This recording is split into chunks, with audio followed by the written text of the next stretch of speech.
Welcome into the Legislative Lounge. We're your hosts, Natebige and Professor Mike.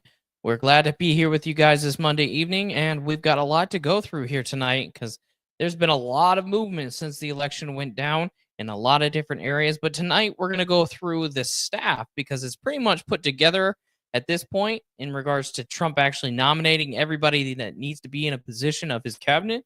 It's just getting to the point of confirmation now, which we'll get to as well. But we kind of wanted to break it down for you because a lot of people really don't know who these people are and what they do. So we kind of want to go through them and then also talk about the controversial ones as well and kind of gauge everybody's understanding of it and kind of debunk the theories that some of them are unqualified to be in the position that they're in. And they're actually probably some of the most qualified people out there.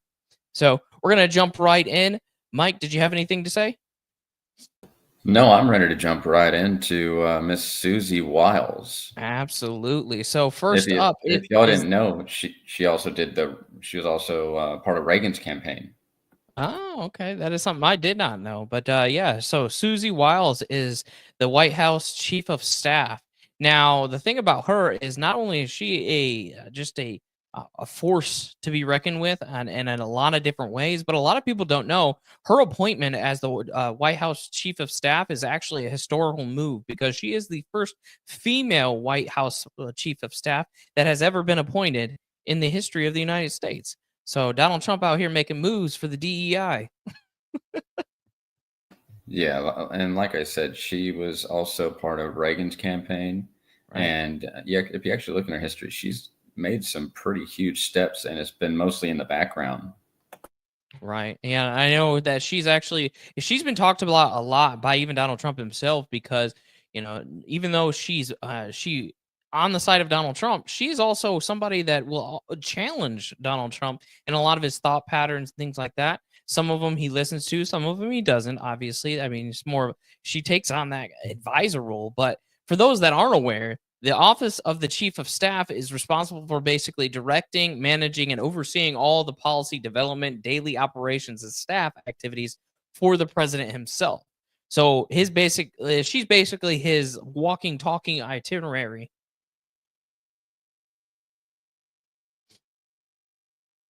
Mike, did you want to add to that? No, you pretty much covered it. Yeah. So, but yeah, it's great to see that we're making moves trying to defeat that narrative of, Donald Trump just being a white man narrative of like just wanting to put the white man in power. So here we are with a woman in a position that they've never been in. But that's the great thing. Moving on, though, we do also have when it comes to the Secretary of State is Marco Rubio. Now, this one can be a little bit a controversy behind it, which we can dive into a little bit. However, Marco Rubio is currently a senator out of the state of Florida. So they're going to have some movement down there in Florida, which I know that there's been talks about who is going to replace him in the Senate. But I believe Marco Rubio myself, personally, I think this is a great position pick for him just because of his experience and his ability to be not a like, oh, gung-ho Trump type of guy, like whatever you say, daddy, and move on. But he'll challenge the aspects of, but also is a real Republican in a lot of ways. And he comes from a very, very, very successful state. I mean, Florida is one of the most successful states in the country, especially with what it has to deal with and how it's been able to bounce back, especially during COVID. Right.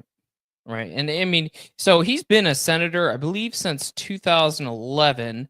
But he's been in a lot of different roles. So yes, it was he's been in the United States senator since 2011. But prior to that, he was a speaker of the Florida House of Representatives.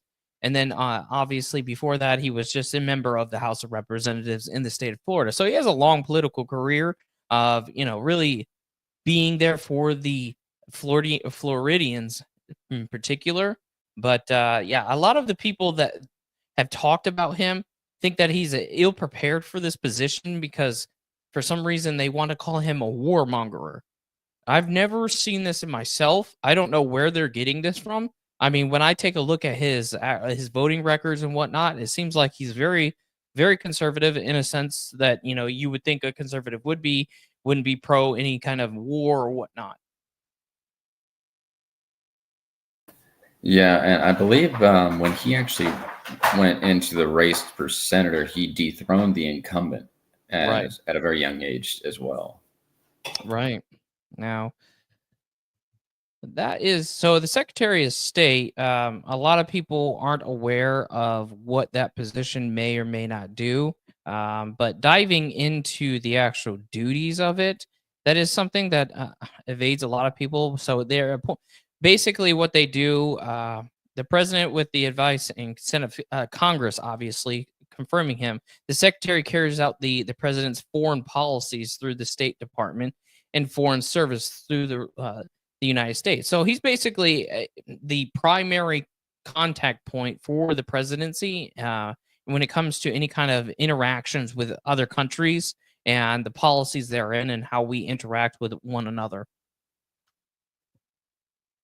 But moving on to the next one, though, also another highly uh, controversial topic or individual here for a number of different reasons, which we can make probably a whole episode off of this guy. But the Attorney General Matt Gaetz has been appointed.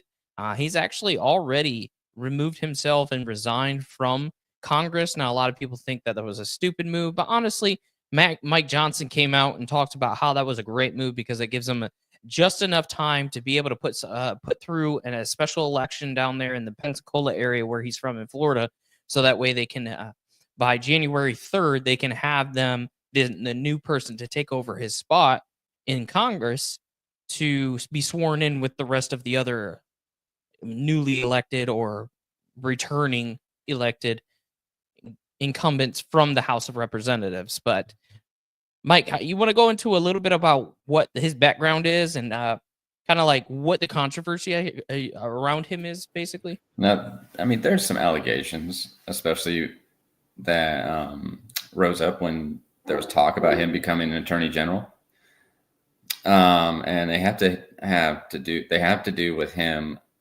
being seen, quote unquote, allegedly seen at a house party engaging sexually with a minor. Now, the problem I see in this is that this quote unquote whistleblower waited 7 years to bring this to light. And what kind of person does that? Kind of seems like a reoccurring theme for anybody that kind of supports Trump. I don't know. Is it just me? I mean, we saw the political persecution with Trump. We're going to see it with all of these cabinet members, especially Matt Gaetz. He's been hated ever since he got into office. Right. So, I mean, in regards to the actual office itself, the Attorney General is basically, you could think of it as like the top officer of law enforcement in the United States. He'll be the one that will be able to delegate, or be able to put the FBI and things like that into check, which is what they're so scared of when it comes to Matt Gaetz because of the political persecution that the left has proceeded to do even up to this day, not only on Donald Trump and not only on a lot of the cabinet members that are currently in the cabinet, but also Matt Gaetz specifically, because they're literally out here calling him a pedophile, all this other stuff with no evidence. Like, all they have is a testimony of a girl that took 7 years to come forward and finally was like, hey, this is what he did. And his wife is still standing by his side through it all, knowing every detail of this, which would be one of the key indicators to you of whether or not this was true or not. To me, at least if it was my wife, I know for a fact if she knew that was true or knew any kind of inkling or had a suspicion of it, she would absolutely not be hugging on me, loving on me, doing all this other stuff that his wife does consistently. But it's crazy. Like, all of a sudden, these allegations come out with nothing more than hearsay. It's right. Despicable, and it's a continuing trend on the left. You know, what's even funnier about the situation, though, is that what was it? It was supposed to be Thursday, I believe. The House Judiciary Committee or whoever was looking into Matt Gaetz, because mind you, everybody, that the actual charges from the law enforcement were dropped. All of them were dropped. So he's not actually facing any kind of criminal anything. So the fact that people are out here falsely claiming he's a pedophile without actually having any charges kind of seems like the exact same thing they're doing with calling Trump as a a felon and all this other stuff. But the House Judiciary Committee decided to not even release the information that they were looking into because there's been an ongoing investigation into the allegations, because the lady went forward and gave some kind of testimony before them and all this other stuff. But I mean, honestly, what evidence are you going to have that the FBI and all those other people didn't have already? Just seems a little goofy to me, if you ask me. Just it's extremely goofy, and there's no basis for this. And the American people know that, and the American people are tired of being yanked around, and that's why they elected Donald Trump, an overwhelming majority. Right. Absolutely. And then, so in ties to that, now we can go deeper into it, give you guys more specifics on that, but we've got a long list of individuals that we want to get to. So just to break it down, so everybody's aware of who these people are and they can at least see them on our end. So next up is the Deputy Attorney General. Basically does the exact same thing that the Attorney General does, but is more of an assistant to him and acting in regards to that fact. But this is Todd Blanche, I believe is how it's pronounced. So he'll definitely be taking on that role as the assistant, or the Deputy Attorney General, as I should say.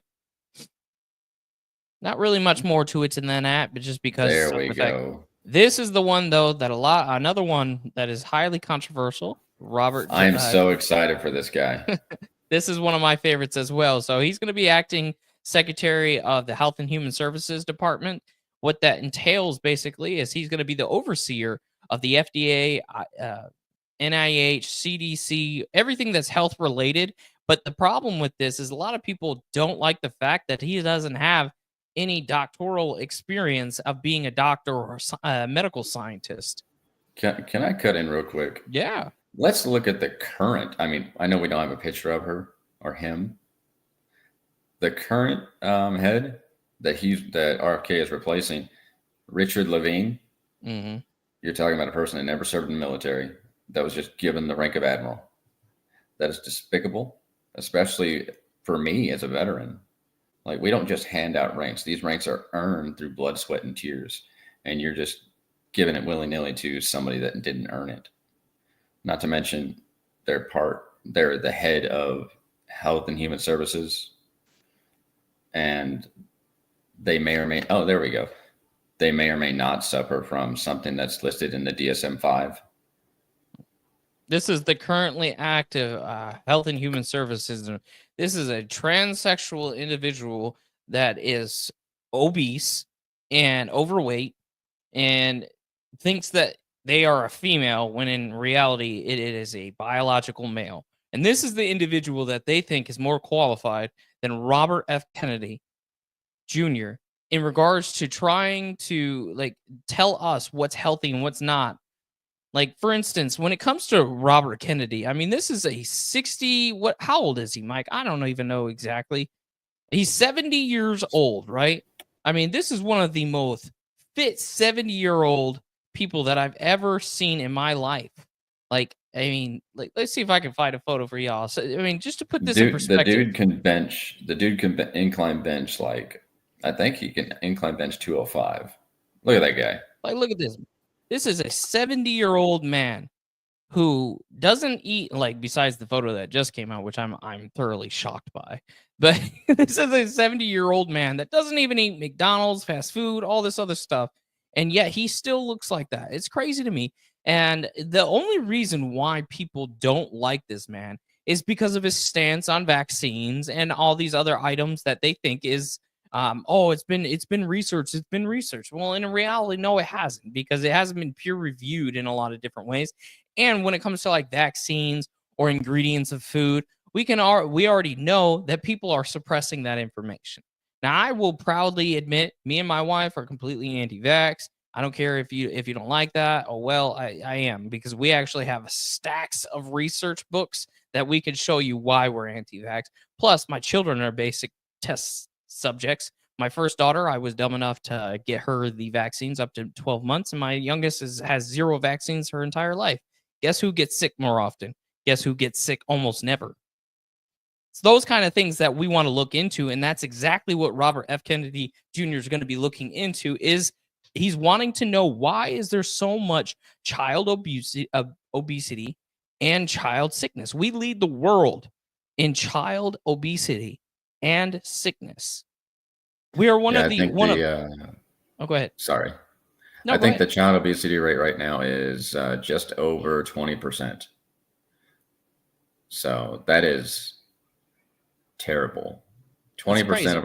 of our adolescent population are obese, and obese does not mean just fat. This means very, very much fat. Like they This look means like a high levels walking of visceral pinball. fat, high Hmm. levels of subcutaneous fat. This means that your child is spending all of his or her time with a tablet inside, not getting vitamin D, not getting vitamin C, or many other micronutrients and vitamins and minerals that they should be ingesting on a daily basis. Hmm. Not to mention, we've already touched a little bit on the COVID, but like if anybody's a test subject in this lounge, it's me. So, and when it comes to this gentleman, his standpoint on nutritional health is bar none. Hmm. Like Absolutely. I it's mean, like he wants to mirror Europe in that sense. right, which is the biggest thing for my wife, and she absolutely fell in love with after listening to him, because anybody that knows me knows my wife, knows that she's a health and wellness coach. She writes books on this kind of stuff. She's one of those weird people, when you look at the labels on food and you can't even pronounce them, but yet she knows what they are, what they do, how they interact with one another. She's one of them types, makes her own kind of medicines. So she is down for everything he's talked about, because it is spoken about so highly in a lot of circles with millions of people. You'd be surprised how many people are actually against the establishment of, the big pharma and all these other things. The problem is we're one of two countries in the entire world that allows big pharma to do commercials on medicine. And you know what that leads to? Over 900 billion subscription or prescriptions that have been written over the last couple years just for antidepressants. Billions and billions of prescriptions. And it's crazy. Like when you look, I think the statistic was 1 out of 3 people that is on some type or form of antidepressant. It's absolutely insane. That Yep, means 1 out of 3. one third of our country, 100 million people in America are on an antidepressant. Why? It's because of a number of reasons, but primarily because of the food we're eating. It's poison. It is literal poison. It is messing with our biological systems. But I'll get Exactly. out. And I'll get my rant there. like you could just we are such a carbohydrate heavy society, Hmm. and we are such a box filled with hundreds of ingredients that we don't need society. We are so inclined to get foods of convenience rather than foods of substance. Right. Right. Now I know, moving on to the next one, just to get off our soapbox, because I can make a whole episode out of that one too. But coming up, Facts. Mike knows. But next up, now I know I'm gonna mess her name up, but Mike, correct me if I'm wrong. Elise Stefanink, I believe is how it's pronounced. If not, I apologize. But this is her. So what she is going to be the UN ambassador to the United Nations, obviously an ambassador to the United Nations. Basically, the role of the messenger, they're basically like the messenger of peace, goodwill, and sorry, ambassador. Good Lord, I don't know what's wrong with me tonight. Ambassador is to communicate and the activities and concerns of the United Nations to help expand its public outreach. So they do a lot of the actual forefront movement on our behalf as the United States within the United Nations. So it's pretty Yeah, straightforward basically, with.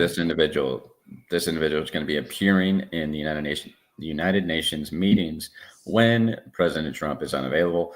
She's going to be laying the groundwork down for any type of movement that has to do with the United States in collaboration with the United Nations, i.e., something that's coming up, probably Ukraine or Russia. Mm-hmm. So some big things there, i.e., Israel, Palestine, some big things there.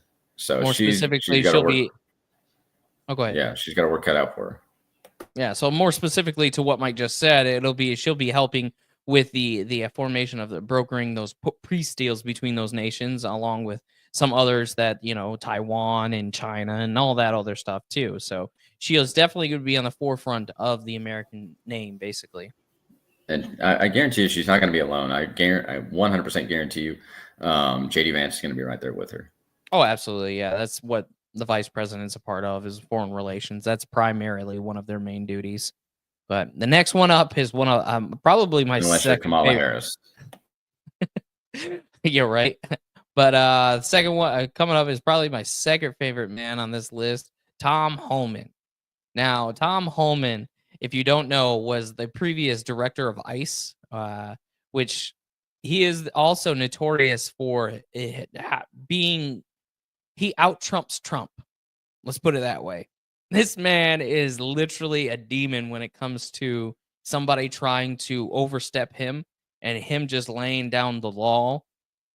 For instance, he was called before Congress during Trump's first administration as the ICE administrator, and he was being questioned about separation of families at the border.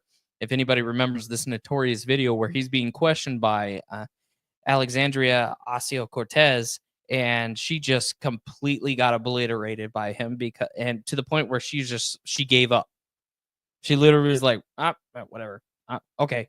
This is what she said at the end. It's you know, it's a conversation that a lot of people, the Democrat Party tugs on the emotional heartstrings when it comes to deportation. Right. And it's like, if you have a child with you and you commit a crime, you're separated from that child. Right. And it's as simple as that. Because of his experience at the border, he's actually being named the border czar. So they're literally taking that name and they're moving it on. So what he will do, his literal title is border czar, and he will be helping with directing the deportation of the 20+ million illegal immigrants here in the United States, along with facilitating, you know, enforcement and reinforcement at the border, and basically being the lockdown guard dog, saying, get out, stay out. Yeah, basically what this guy's going to do is he's going to start running the immigration part. He's going to start dealing with Mexico. He's going to start dealing with Central America. He's going to start dealing with the border. He's going to charge our border patrol to actually do their jobs. He's going to start the reconstruction of the border wall, and we're going to finish up that last little bit we have and reinforce it. Right, absolutely. So yeah, he'll be doing all that, and I can't wait to see the confirmation hearing for him, and then also, you know, Matt Gaetz. Those ones are gonna just be fun to watch. My favorite one is coming up here soon. Yeah. So right now we're gonna move on to the next one. The next one up is the Secretary of Defense, Pete Hegseth. This is a very well decorated U.S. National Guard service. He's a Fox News host, I thought. Absolutely not. Absolutely. You are disrespecting this man by calling him a weekend news network, Fox News Network May I? Spokesperson. Go ahead, Mike. This is yours. Oh my goodness. Like when I heard this guy was Secretary of Defense, I jumped out of my seat. Like, I got excited because this is a 20-year combat veteran, multiple deployments, multiple medals of valor.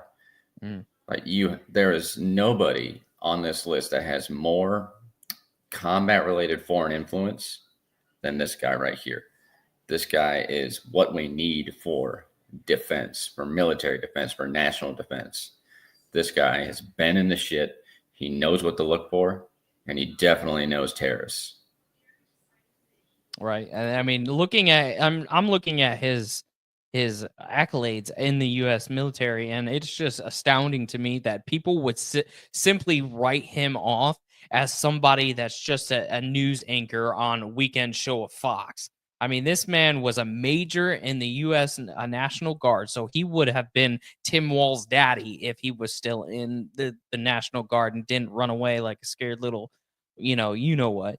But like Mike said, multiple deployments, 2 bronze medal, star medals, Army commendation medals, expert infantry badge, combat infantry badge. I mean, the list goes on and on for him. It's just ridiculous to think. But the one thing that I love about Pete Hegseth is the fact that I think it was just last year or so. I don't know exactly the date, but he went on a podcast and he was talking about what needs to be done in the Secretary of Defense. So this was long before he even knew he was a candidate for it. And he basically broke down exactly how he wanted it, what needs to be done to clean house. And he the very first thing he said was make a list of every single one of those generals and commanders and whatnot that were involved in the Afghan debacle and get rid of every single one of them. He's basically going saying in that podcast that went viral, he's like, clean house, get rid of all of these warmongering individuals and just clean house with the incompetence of that whole movement and anybody related to it. So yeah, that's exactly what they're doing. We don't need generals. We don't need generals like General Mark Milley, who loves the Communist Manifesto. Right. Absolutely. Now, I can't wait for this one too, because I'm gonna honestly, now that I'm looking at it a little bit deeper, I'm like, this one might be interesting as well with the whole social media push of him just being some Fox News anchor. So that'll be interesting to see. But moving on to the Secretary of Veteran Affairs, Mike, I'm not sure if you're aware of this one, but you definitely would want to know a little bit of it. This is Doug Collins. Have you looked into him a little bit? I haven't. Okay. Some of us work the night shift. Right. No, I understand that. But yeah, so this is another one that was one of the top people that was put out there immediately.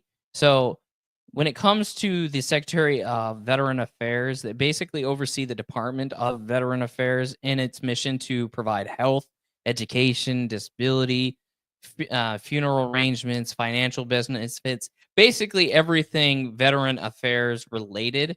I do believe he does have a service history as well himself, so definitely think that that's going to be a great pick for them. As he's currently serving in the House of Representatives, if I'm not correct. But he also is an American lawyer. He was a lawyer for some time. Yes, so he is a U.S. House of Representatives out of Georgia. He worked on the House Judiciary Committee a few times, along with working in the Georgia House Representatives previous to that. He did serve in the U.S. Navy and Air Force Reserves, so that's kind of cool. And he retired as a colonel, so very well decorated individual. I think he's going to be a great pick for that spot just because he firsthand knows exactly what they're looking for. Yeah, he's definitely gonna be the one to put a stop to sending veteran resources to the southern border, and which backlogs a lot of veterans' claims, beneficiary claims, disability claims. I know mine are backlogged. Oh yeah, I know. Mike's been telling me for some time. So, and that's one thing that I've always said is like, if I could get into politics and get into any kind of influential position, the veteran affairs would be one of the first things that I would want to tackle, because the way that we treat our military men and women is absolutely disgusting, making them wait months on and years at a time for certain things. Besides you, Mike, telling me, you having to wait months to get medical care. I have a friend here as well that's retired military. He waited over 2 years to get a knee surgery. He could barely walk. It was ridiculous. Yeah, I waited 2 years to get a PTSD diagnosis. 2 years. Also, if I ever get into a position of influence, it's not just veterans I want to take care of. It's also our first responders. I want to create a first responders type of like veteran affair-esque. Mm-hmm. Absolutely. And then, so moving on to the next one here, we do have is the National Security Advisor, and his name is Michael Walz. Not sure if you've known much about him, but he is also a congressman out of the Florida district, 50-year-old. He's been in Congress for quite some time himself. Just to get a little bit more information on him, he's been in Congress since 2019. And he also is a military vet himself. He was active during 96 through 20. And then Look at all these vets. he's actually currently in the National Guard right now. Has been as a it says active, and then so he's reserve army right now basically, and he Oh, retired. is he? I believe he's serving in the inactive ready reserve. Yes, that's what it is. Correct. And he's actually currently the rank of colonel. So some very high people up in the military. He has 4 bronze medals. He was part of the Afghan war, so he's had deployment as well. Very well. So when it comes to national security, I mean, hey man, he's definitely a great choice for that. I mean, he has the qualifications for it. And then in regards to the national security, what that basically does is usually chair meetings of principal committees of the NSC, which is the National Security Council, with the Secretary of State and Secretary of Defense, and they basically confirm, make sure that the defenses of the United States are in order. They're basically the top advisor to the president and to the National Security Council for the security of our nation. Is the simplest way to put it. I have a little experience at a lower level, but what these guys and gals are gonna do is they're going to build a situation report, and it's going to be based off of the current operations going on in the nation as far as security goes, and then they're going to present this to President Trump as far as a sit rep or a situation report, and then what steps they're going to take to mitigate any issues. Right. And so moving on from that, next up we have the Secretary of Interior. That is the governor of North Dakota, Doug Burgum. He is basically what the Interior Secretary does is they're the Secretary of Interior that has administration responsibilities for coordinating federal policy in the territories of America Samoa, Guam, and the U.S. Virgin Islands, and the Commonwealths of North Marina Islands, and the responsibilities to administer and oversee U.S. federal assistance provided to freely. So a lot of different duties there for him. Now, this is the incumbent governor of North Dakota, so that'll be interesting to see who they have put up next there. But yeah, I mean, he's been the governor there since 2016 and has been a part of politics. And when it comes to, understanding interior and how government works, I mean, nobody better than the governor from a state rep moving up into a national role. So he definitely has that ability to step into the next role. I think that's a great choice. Now, one of my other favorites here, let's see here. The one that everybody's been looking out for and is the White House press secretary. This is Caroline Leavitt, I believe is how it's pronounced. She has actually got great experience. She's been a part of Trump's campaign for quite some time. She's been the spokesperson for the campaign as a whole, but also has a long list of history within the actual media outlets itself. She's been appeared on several different areas.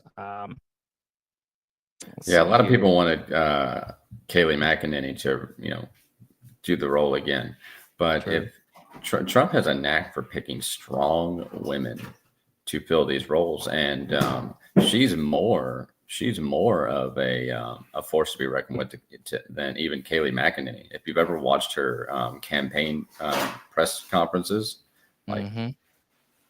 Absolutely. I mean, she's definitely got that strong force. She's interned for Fox News, so she's got that experience of being able to speak to the press. She was the press. So being able to maneuver that, but then also being the spokesperson for MAGA in general, like she is literally she's been since 2023 is when she became the spokesperson for MAGA Inc. and a pro-Trump super PAC. So she is definitely a voice to be reckoned with. It'll be interesting to see how she goes forward with that.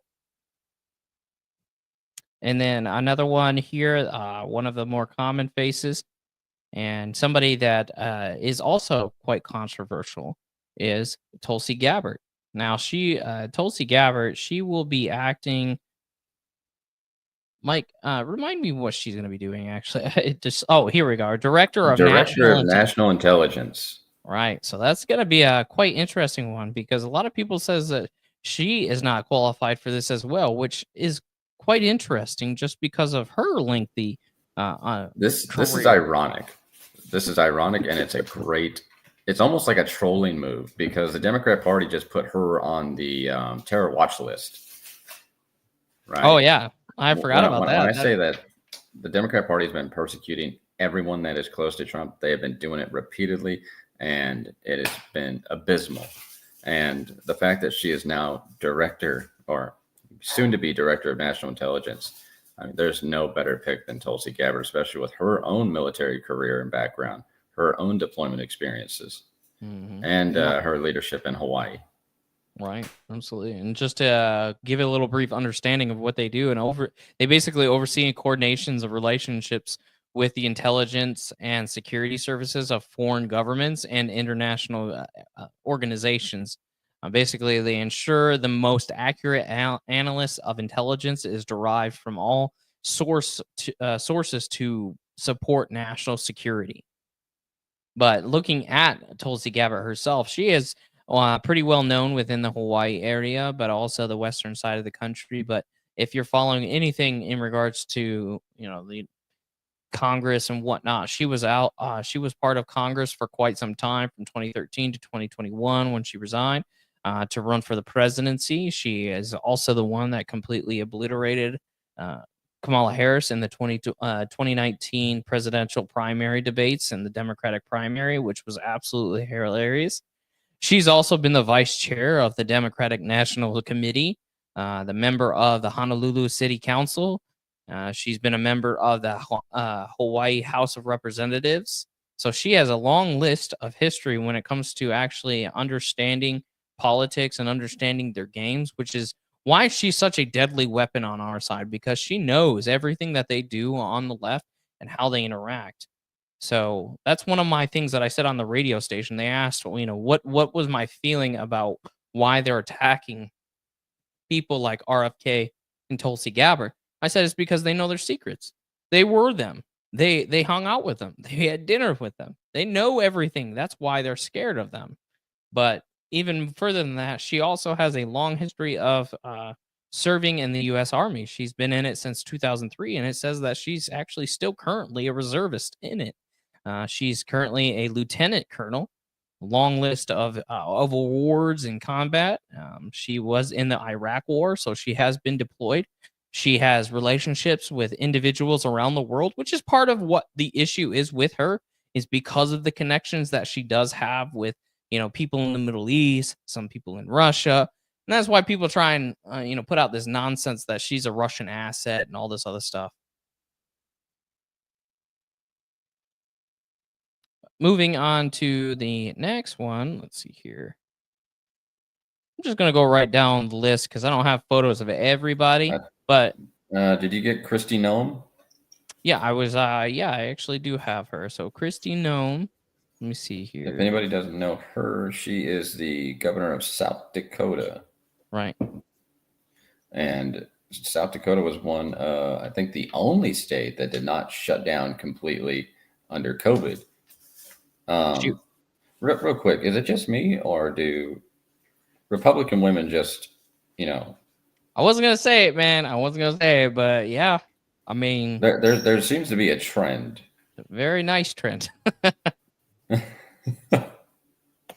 But I mean, when it comes to Kristi Noem, yeah, she is definitely a powerhouse. She is one of the ones that basically told everybody, like, look, this ain't what y'all making it out to be. You're making a big hysterical issue about COVID-19 and all this stuff, which turned out to be just a hysterical BS, because we know the numbers of this 1 million people that died from COVID is absolute bogus, and we have the proof to show it, let alone my own mother's death certificate saying that she died from it, but she tested negative for COVID for almost a month before she passed away.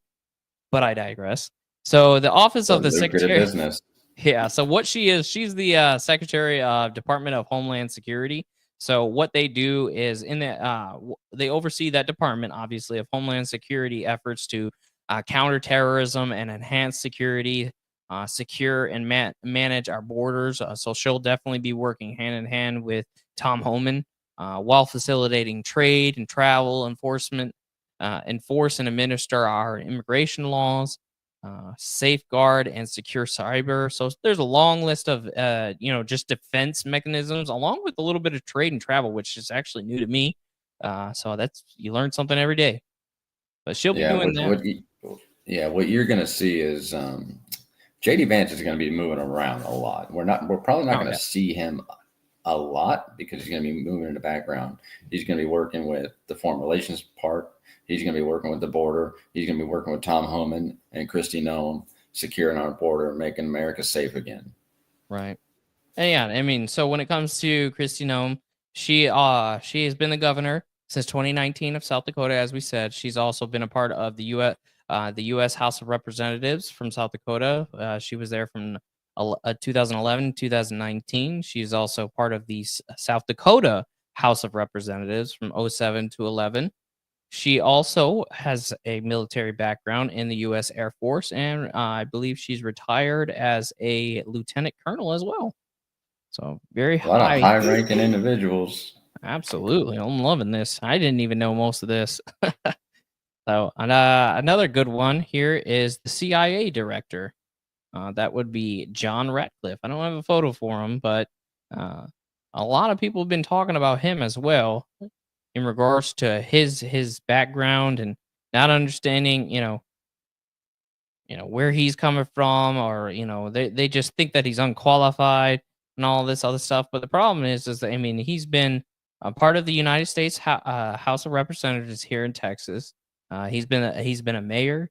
He's been a part of the U.S. Attorney's Office.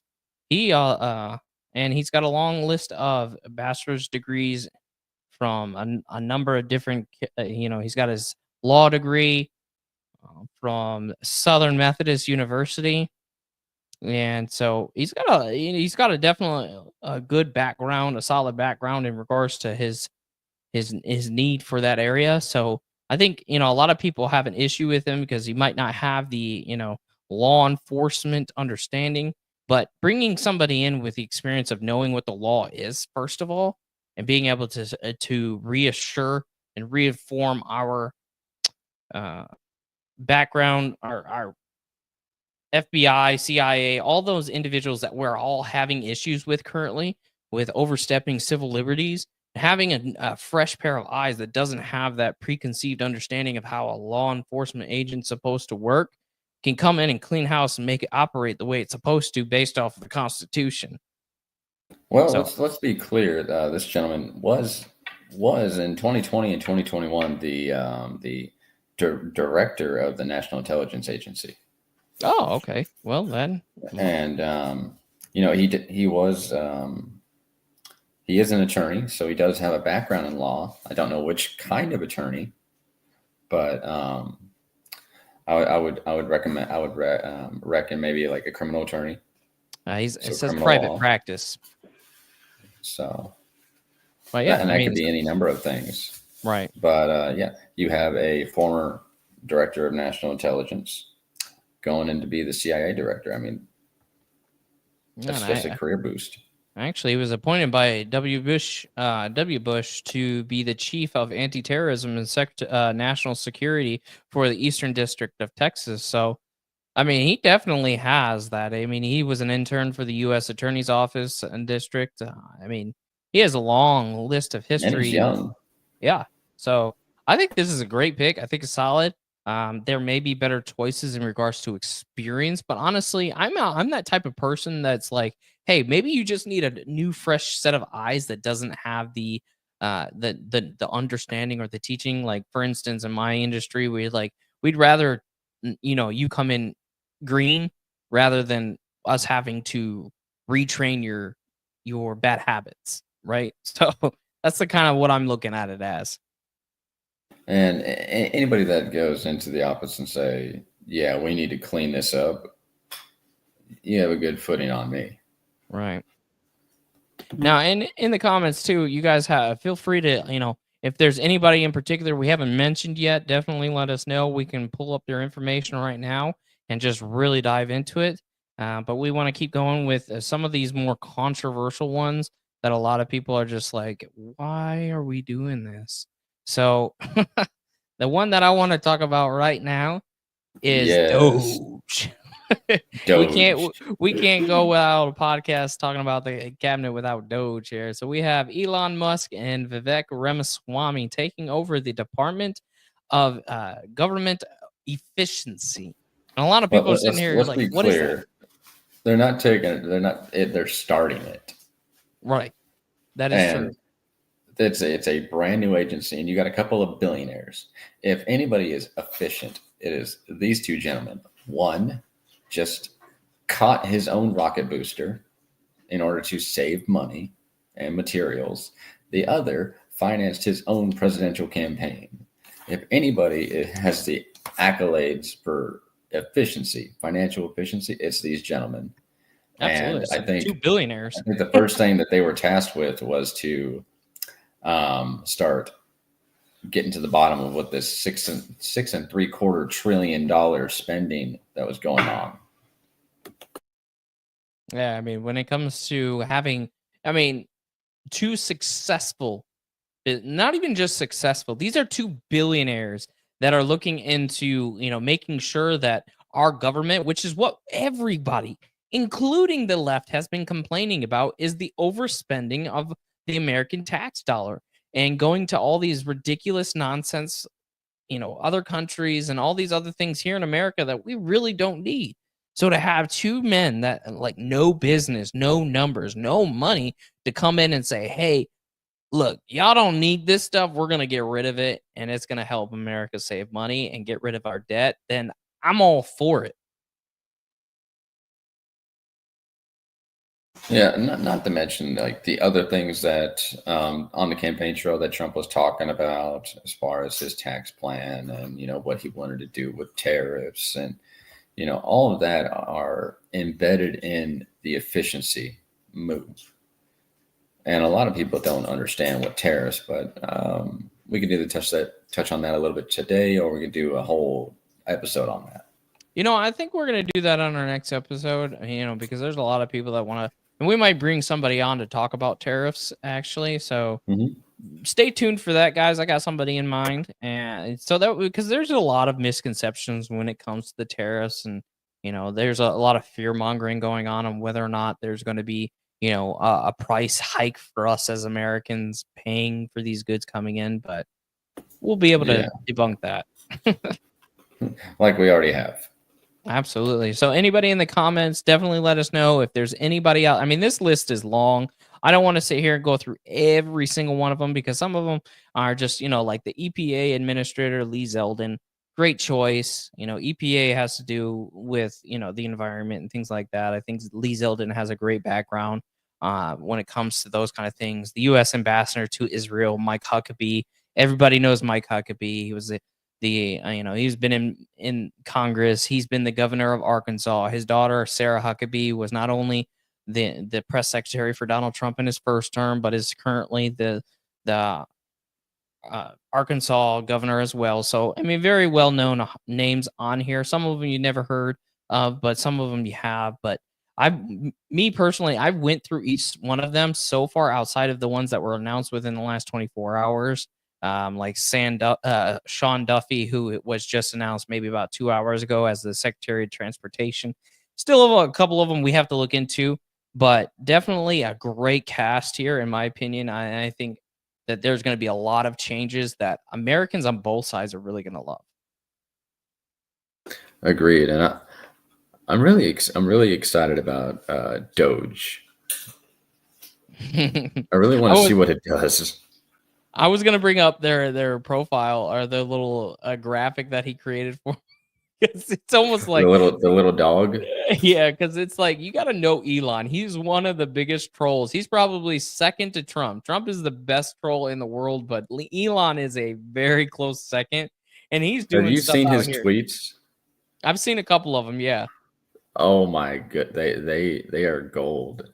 Absolutely.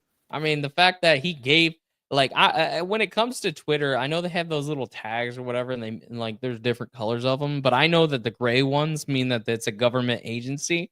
Man, he has them in an uproar on the left because he made a page for the Doge and he gave it a gray check mark, signifying that it is an official governmental, Twitter page. And they are just going outside of their mind about it. I find it so funny. Yeah, they're going outside of their minds. There's talk about creating shadow governments and oh god. And the talks of putting Kamala Harris on the Supreme Court, having Biden step down so she could be the 47th please put that president. woman on the Supreme Court. Please. Yeah. Now, because those two have already been leaked out there, now they're moving on to putting her as the governor and having her run with somebody in 2028 for president. It's crazy. I don't connected. But yeah, so next time what we're gonna do, was it Friday? Yeah, Friday we're gonna probably dip into tariffs and kind of like break that down, because that is a big topic that a lot of people are wanting to go into, and we're gonna break it down for y'all. Yeah, I think a good way to start it is to go over Trump's first tax policies, then Biden's tax policies, what Biden did with Trump's tax policies, the tariffs that were incorporated during Trump's first presidency, and what's going to be changed during this one, and what exactly tariffs are. Go over Incoterms, which a lot of people don't know what those are, but we'll get into it. Yeah, it'll definitely be fun. So definitely could tune back in on Friday. We're gonna do it at 6 p.m. and we'll see you guys then. Mike, take us home. All right. Thank you for dropping by. Thank you for hanging out. And if you're not following us already, please follow the greatest podcast in America on YouTube, Facebook, Instagram, TikTok, Rumble, Twitch, and Patreon. And take care.